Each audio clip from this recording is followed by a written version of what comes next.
많은 목사님들 좀 저거한 분들, 뭐 장로님들 해가지고, 아, 그 정도 됐으니까 성경 공부를 좀 맡기는 교회도 간혹 있어요. 그 교회의 문제는 그때부터 시작되는 거예요. 오로지 말씀은 담임 목사님, 부교육자, 그 다음에 1대1 큐티는 3호. 담임 목사님은 그냥 성경 공부와 설교, 그 다음에 성경 공부에 전무하시고, 말씀 사역에서 나머지 큐티 1대1은 3호. 근데 그 1대1 교재가 세가족반 교재까지 겸하게 돼 있어요. 그게 아주 탁월해, 그 교재가. 그러니까 사모님이 세가족반 큐티 1대1을 딱 담당 교육자로 잡으신다면요, 목사님 교회 아무리 커져도 흔들리지 않아요. 소위 부교육자들이 장난 못 쳐요. 사모님이 딱 버티고 있기 때문에. 담당 교육자를 그렇게 세우시고, 그러면 1대1은 뭐냐? 맥시멈 4명이에요. 그것도 부부 2가정까지. 마이크 없이 4명. 원칙은 1대1이에요. 1대2. 자, 쉽게 말해서 리더들 중에, 중직자 중에 교회에 대해서, 목사님에 대해서 불만이 있는 성도가 있을까요? 없을까요? 중직자가? 당연히 있어요. 1대1 하면서 나올까요? 안 나올까요? 목사님, 나올까요? 안 나올까요? 불만이? 네. 왜 안 나오겠어요? 나와요. 1대1 하면서 열심히 했어. 어떤 때 막 아주 가르치기도 하지만 또 해가지고 얘기를 했어요. 그러면 이분은, 그 중직자는 속이 시원할까요? 안 할까요? 시원해요. 맺혔습니다. 그러면 교회적으로 공론화를 시킬 마음이 있을까요? 없을까요? 없어요.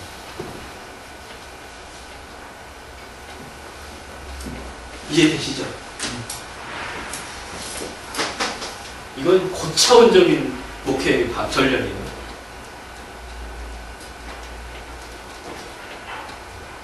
그리고 말씀, 큐티를 통해서 입이 열린다고 그랬죠. 입이 열리면은 뭐예요? 아, 보셨을 거예요. 얘기하고 싶어 죽을 거예요, 그냥.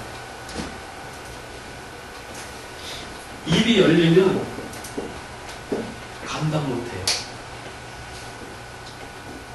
그래서 큐티 해가지고서는 골머리 쓰는 목사님이 뭐냐? 여기까지 해서 골머리 쓰는 거예요.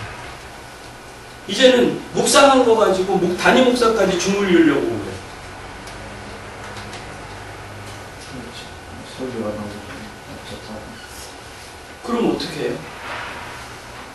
잠을 마련해 주면 될 거예요. 당신 입을 충분히 벌릴 수 있는 잠. 뭐예요? 1대1입니다. 마이크 없이 구석에서 조용히 실컷 얘기하게 하면 뭐예요? 속이 어떨까요? 이해돼요? 야, 좋은데요. 오늘 이렇게 1대1을 새로운 차원을 통찰하셔야 돼요. 성도 양육과 훈련을 이렇게 하는 거예요. 자율적으로. 근데 문제는 말이에요. 그렇게 이제 1대1을 듣는 사람들이 나는 나누라고 그러는데 제가 실컷 얘기해버리면은 그 듣는 사람 나누는 그 지금 학습자들은 지겨워가지고 예. 다음부터 안 와. 안 와요. 그러니까 그러면 자 이제 이제 거기에서 공정한 평가가 나와요. 그래서 지리도록 얘기해가지고 안 와서 실패하는 1대1 팀이 있는가 하면은 자기를 알아서 조율을 해가지고 잘 마치는 팀이 나와요. 그럼 교회에 소문이 나요. 이분은 이미 예전부터도 말이 많은 분일 거예요. 사실 말은 안 했지만은 죽을 지경인 분들 많아요. 그런데 뭐예요? 공개적으로 깨진 게 눈으로 다 전 성도들에게 뭐예요? 눈으로 확인시켜주는 거예요. 그분 장로님 말 좀 자제했어요. 담임 목사님 그랬다는 담임 목사님 목숨 걸어야 돼요. 그 얘기 해야 되겠더라고요. 아니요. 소문 나요. 근데 그 사람한테 붙여진 약물자의 경우는 희생거죠. 깨졌다 하면은 깨진 건 다른 분하고 연결이 되는 거예요. 중간에 깨지면 끝까지 가면. 끝까지 가면 자, 그러니까는 세왕 이야기 아시죠? 다윗 속에 있는 사울. 오늘의 교회는 그러니까 기도하면서 이걸 연결 관리부에서 이거 연결하는 건 담임 목사님 했다면 큰일 나요. 연결 관리부라는 평신도 전문 사역팀. 그러니까 교회에 밥숟가락이 빤하게 앓고 있는 교구장급들 리더들 있죠. 그분들에게 대단한 사역의 장을 주는 거예요. 이 연결하는 권한을 그분들에게 딱 주는 거예요. 열심으로 해요. 이제까지 당연히 목사님이 연결해야 된다고 생각하지 않아요. 했다가 큰일 나 나중에. 그럼 뭐 하여튼 이따 넘어가야 될까? 자, 오늘 이렇게 재밌는 얘기가 있어요. 자기가 애먹인 만큼, 그러니까 거꾸로예요. 교사한테 애먹인 만큼 그대로 나중에 대받아요. 자기 교사 됐을 때. 하나님의 방법이에요. 그래서 성도들 아까 성도들 훈련은 1대1 갖다가 딱 털어놓으면 다만 목사님들이 내가 가르치고 싶은 욕심을 버려야 되는 거예요. 내가 다 가르치리라. 뭐 가르치다가 잘못 가르치면 어떡할까? 안 해요. 그냥 두면 돼. 목사님은 성경 공부만 해서 그래서 거기서 다 잡아놓고 나중에 하면 되죠. 이거는 마이크 없는 데서는 뭐예요?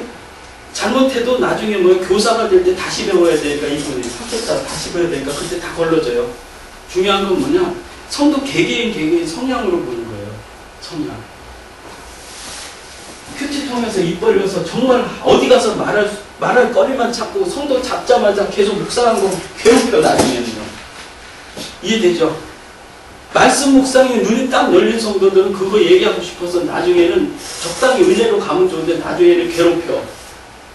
교만해지면 나중에 자기 묵상하는 거 자랑하려고까지 나간단 말이에요. 그러니까 꼭 큐티가 성공하려면은 1대1에서 입을 마음껏 열어주는 장을 만들어줘야 된다. 이게 같이 묶여져 나가는 거예요. 근데 오늘 교회 그 교재가 좋은데 어렵기 때문에 다 실패한 거예요. 나중에 목사님 이렇게 해서 연결된다고 그러면은 교회 소문나요. 지금은 그럼 오늘 교회 그 교재 사용 안 합니까? 아니 하죠. 그래서 오늘 교회 사실 1대1이 성공한 교회가 아니에요. 그때 성공했다고 그건 그래요. 너무 어려워요. 그 이유는 뭐냐면 아까 얘기했잖아요. 여기서 물론 다 동반자반, 학습자반은 다 하지만은 교사는 뭐예요? 받아도 실제 하는 그룹은 사실 들어가서 보면 얼마 안 돼요. 그게 교재가 좋은데 어려워서 그래요. 그래서 하여튼 쉬운 교재를 하나님께서 만나게 해주셔서 쉴만한 물가루라는 거를 저는 전해요. 근데 그걸로 성공할 사람은 많이 있습니다. 어느 거예요? 쉴만한 물가루로 가지고요. 네. 지금 이제 우리 목사님 교회 이제 성공하고 계시잖아요. 근데 이제 1대1, 이제 목사님도 이제 여기까지 말씀을 드려야, 아까 큐티에 대해서 목사님 많은 목사님들이 성도들의 말씀으로 변화돼야 된다는 것까지가 쉽게 다 말씀하시는 거예요. 근데 이제는 교회를 완전히 갱신시키는 쪽으로 큐티를 적용해야 되겠다고 새로운 또 통찰을 이제 접하셨잖아요. 1대1도 똑같이 마찬가지인 거예요. 어쨌든, 마이크 없이 말씀을 가리키는 장은 1대1 큐티 나눔하고 1대1 끝이다 라고 얘기하셔야 돼요. 말씀 쪽에서 쉽게 말해서 큐티 잘한다고 평신도 보고 아우 잘하니까는 큐티 이거 해서, 그러니까 쉽게 말해서 사모님 큐티 모임을 인도하는데 목사님이랑 이제 지방회가 있어 지방에서 가셔가지고 비게 됐어요. 그러면 그 주일날 큐티 모임 시간이 이제 문제가 되잖아요. 누가 인도할까? 그럼 쉽게 생각하거나 그러니까 목사님 같으면 어떻게 하실 거예요? 이제 큐티 모임을 사모님이 잘 하셨어요. 그래서 이제 중심으로 해가지고 하셨어.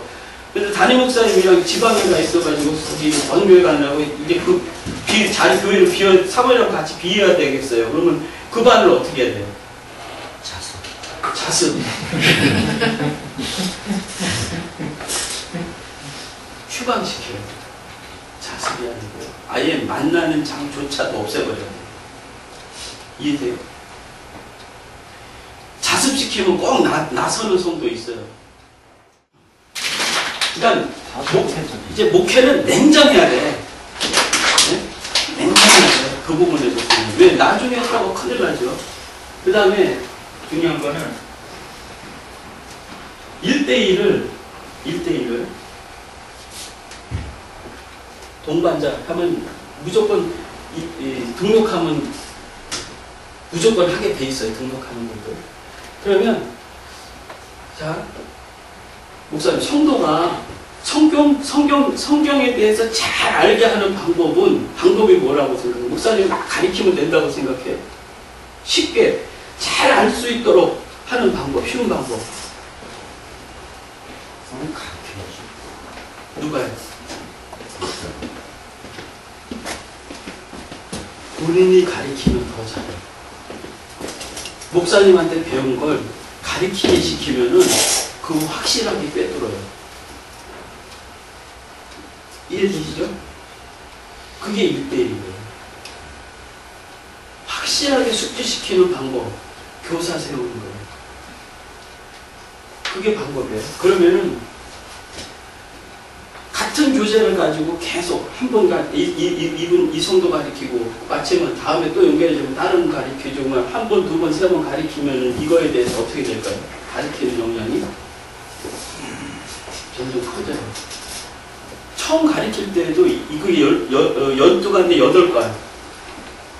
처음에서 저 한과 두가세가 처음 한 분이에요. 저 한과 두가 넘어가면서 마칠 때쯤 되면은 처음 한 분이라도 가르치는 게 좀 능숙해진다는 거를 이 학습자가 알까요, 모를까요? 알아요. 그러면 뭐예요? 나도 할 수 있겠다. 도전의식이 생겨요. 이 정도는 나도 할 수 있겠다. 그래서 마치고 나서는 스스로 교사반을 개설하면 와요. 물론 안 오는 성도도 있어요. 하지만 와요. 그럴 때 찾아오는 배우려고 하는 성도들 해결하기 위해서 각종 성경 공부, 중보기도, 자, 1대1 하다 보면 뭐예요? 성경 지식도 필요하잖아요. 그러니까 목사님이 성경 공부반을 만들었어도 안 오는 이유는 뭐냐? 또 배우니까. 써먹을 거리다라고 생각하면 와요. 그럼 뭐예요? 성경 공부반이 가르치다 보면 성경 지식에 대해서 좀 더 배울 필요가, 니드가 있어요, 없어요? 와요. 그 다음에 1대1 하다 보면은 이 학습자를 위해서 기도해 줄 때도 있어요, 없어요? 있지요. 그러면 목사님이 중보기도반을 만들면 올까요, 안 올까요? 와요. 그 다음에 1대1 양육하다 보면 상담까지도 할 필요가 생겨요, 안 생겨요? 그럼 상담 과정 만들면 올까요, 안 올까요? 내적 치유? 필요해요. 온누리교회 각양의 사역들이 흥황할 수 있었던 건 뭐냐? 니드가 있기 때문에 스스로. 하나요. 성도들에게, 평신도에게 가르치는 권한의 위임을 했느냐, 안 했느냐, 이 차이예요.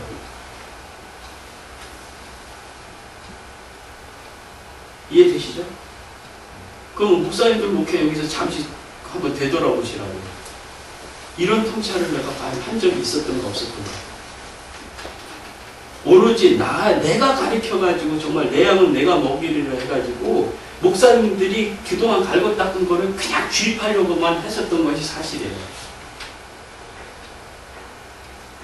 그러니까 각양의 프로그램, 주중에 교회에 성도들이 오는 교회가 목사님 건강한 교회예요. 근데 해도 안 오니까 안 한다, 안 해요. 니들을 만들질 않았기 때문에 안 오는 거예요. 이렇게만 된다면 뭐래? 스스로 와요. 필요하니까. 한두 명이라도 오더라도 뭐 열심을 해요. 개척교회에 한두 명 놓고라도 열심히 해요. 그럼 그들이 움직여요. 그 다음에 교사. 잘 가르쳐야 된다고 아까 그랬어요, 제가. 교회 교사처럼. 1대1 교사도 마찬가지예요. 니들. 이제 잘 가르쳐야 된다는 거룩한 부담이 생겨, 이제. 그럴 때에 뭐래요? 스스로 찾아 배우는 자유변이 있는 거예요. 잘 가르쳐야 되니까. 이분들은 뭐예요? 이 정도면 나도 할 수 있다 해서 미리 채워놔야 나중에 교사 과정 마치고 잘할 거잖아요. 그러니까는 학습자도 나도 할 수 있다는 생각 가지고 뭐예요? 목사님이 개설하는 과정에 와요. 미래를 대비하기 위해서.